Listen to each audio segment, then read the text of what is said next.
નમસ્કાર. ધોરણ 11ના વહાલા વિદ્યાર્થી મિત્રો, સ્વાગત છે તમારું આપણી પોતાની યુટ્યુબ ચેનલ ઓશિયન ઓફ નોલેજમાં. આજે આપણે ધોરણ 11 વિષય ઇતિહાસ અને પાઠ 2 હડપ્પીય સભ્યતાના પ્રકરણના સ્વાધ્યાયનું સોલ્યુશન જોવાના છે. તો ચાલો સમય ન બગાડતા આપણે સ્વાધ્યાયનું સોલ્યુશન શરૂ કરીએ. નીચેના પ્રશ્નોના વિસ્તૃત જવાબ આપવાના છે. પ્રથમ પ્રશ્ન છે, હડપ્પીય સભ્યતા કઈ રીતે ઉદ્ભવ પામી હતી?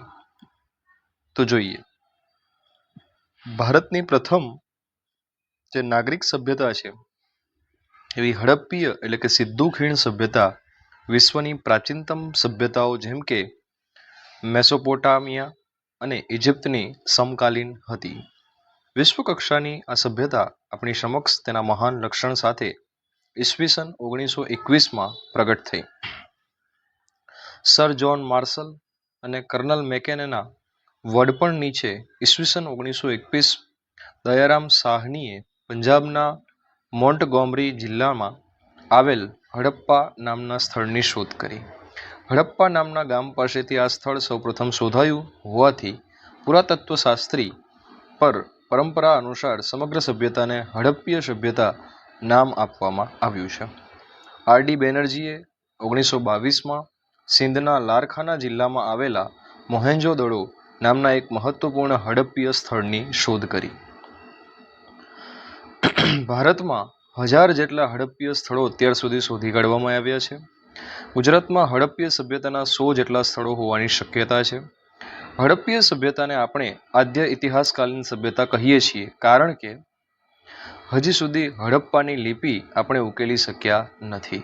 એટલે હડપ્પીય સભ્યતાના લોકોના જીવન વિભિન્ન પાસા પર અને અન્ય સભ્યતાઓ સાથે તેનો કેવો સંબંધ હતો તેની જાણકારી આપણને પુરાતત્વીય અવશેષો અને ઉત્પન્નો દ્વારા જ સાંપડે છે.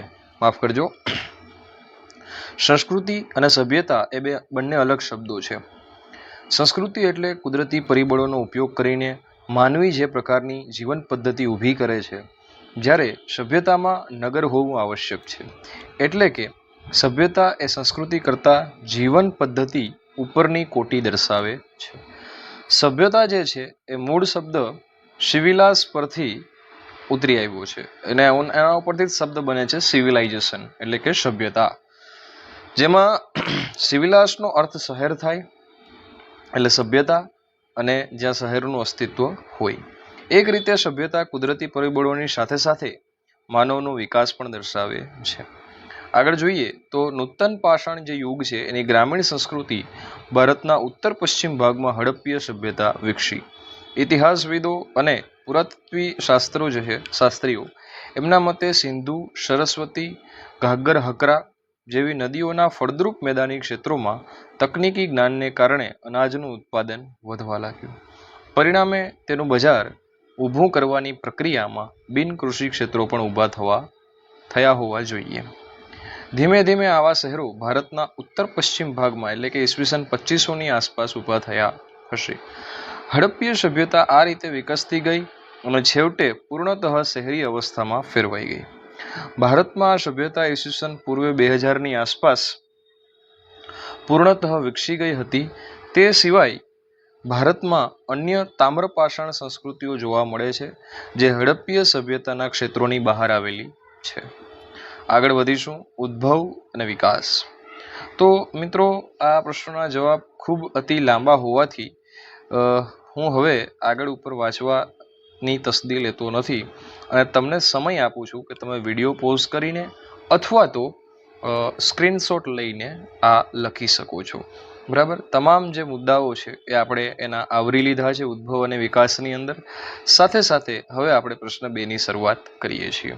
પ્રશ્ન ક્રમાંક 2 છે, હડપ્પીય સભ્યતાનું નગર આયોજન તમારે સમજાવવાનું છે અને આ ક્વાઇટ થોડો અગત્યનો પ્રશ્ન કહી શકાય. તો હડપ્પીય સભ્યતાનું સૌથી મોટું જે વિશિષ્ટ પાસું તેનું નગર આયોજન છે. સમગ્ર સભ્યતામાં આ આયોજન એક સમાન છે. નગરો, ગલીઓ, મકાનોનો ઢાંચો, ઈંટો, તેની બનાવટ અને સભ્યતાના તમામ સ્થળોમાં એક જ પ્રકારનું આયોજન જોવા મળે છે. તમામ નગરો બે ભાગમાં વિભાજિત થયેલા છે. નગરના પશ્ચિમ ભાગમાં એક ઊંચા ચબૂતરા પર બનેલ કિલ્લો આવેલો છે, જ્યારે પૂર્વ ભાગની અંદર, જેને નીચલું નગર કહેવામાં આવે છે, ત્યાં લોકોના વસવાટ નિર્ધારિત થયેલો છે.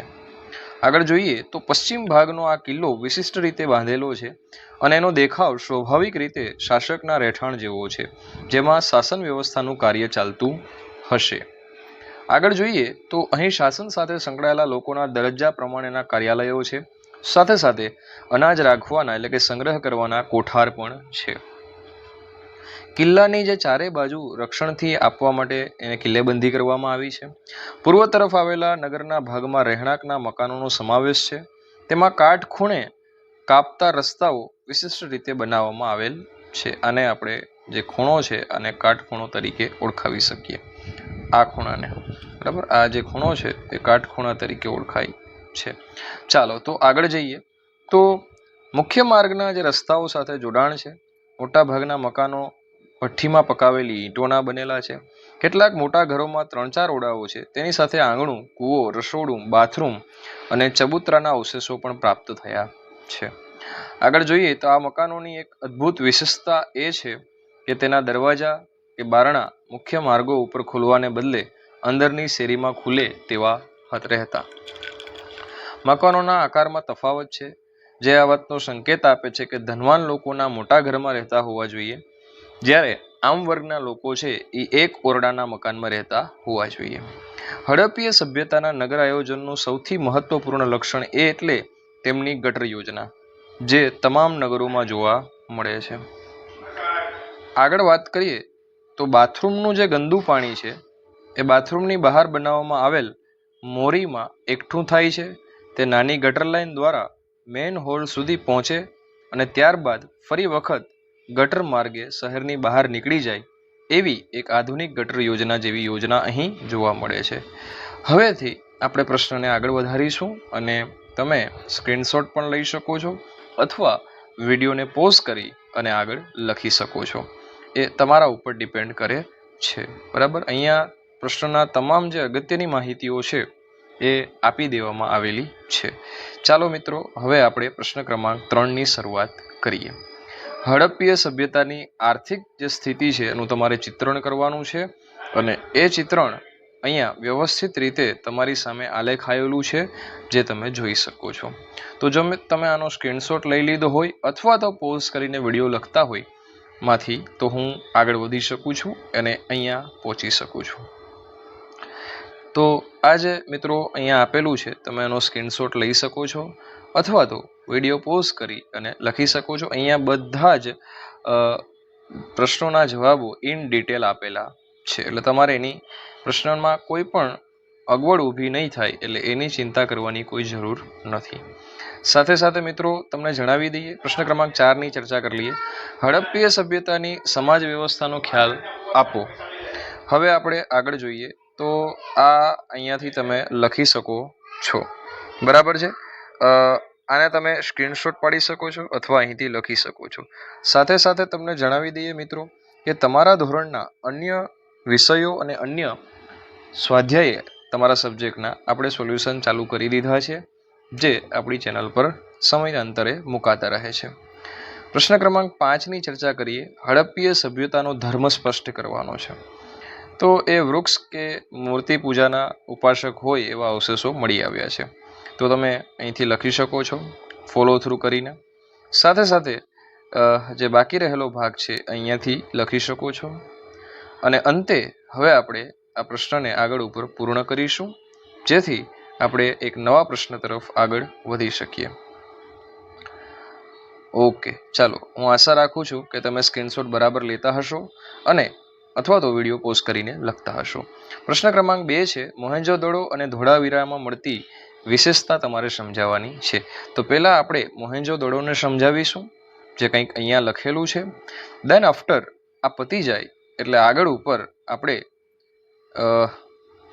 હજી મોહેંજો-દડો અહીંયા થોડું બાકી છે, પછી આપણે ધોળાવીરાને અહીંથી શરૂ કરીશું. તો ધોળાવીરાની જે સંસ્કૃતિ છે એ કંઈક અહીંયા આપેલી છે, બરાબર. એના આપણે જે કચ્છમાં આવેલું આ હડપ્પીય સભ્યતામાં ખૂબ જ વિશિષ્ટ સ્થળ ગણાય છે, બરાબર, કારણ કે હાર્વેસ્ટિંગ સિસ્ટમ વગેરે બધું, જીલ ને નીકો વગેરે બધું અહીંયા હતું, બરાબર. ચાલો હવે આપણે લોથલ હડપ્પીય સભ્યતાનું મહાન આર્થિક કેન્દ્ર હતું એને તમારે સ્પષ્ટ કરવાનું છે. તો અહીંયા તમને ધક્કો એટલે કે ડોકયાર્ડ અને જહાજ બનાવવાનો વાડો એટલે કે વર્કશોપ મળી આવે છે, બરાબર, ફેક્ટરી છે, બરાબર, મણકાની વગેરે વગેરે. પછી જે પ્રશ્ન ક્રમાંક 3, હડપ્પીય સભ્યતાનો વેપાર કોની સાથે થતો હતો? તો એ જે વેપાર છે એના ચીજ વસ્તુઓ માટે, બરાબર. તો એ અહીંયા ઉત્તર આપણે લખેલો છે. હવે સમય ન બગાડતા આપણે ફટાફટ ઉતાવળ રાખીશું મિત્રો, બરાબર, કારણ કે સ્વાધ્યાય આમ જોઈએ તો ઘણું લાંબુ કહી શકાય.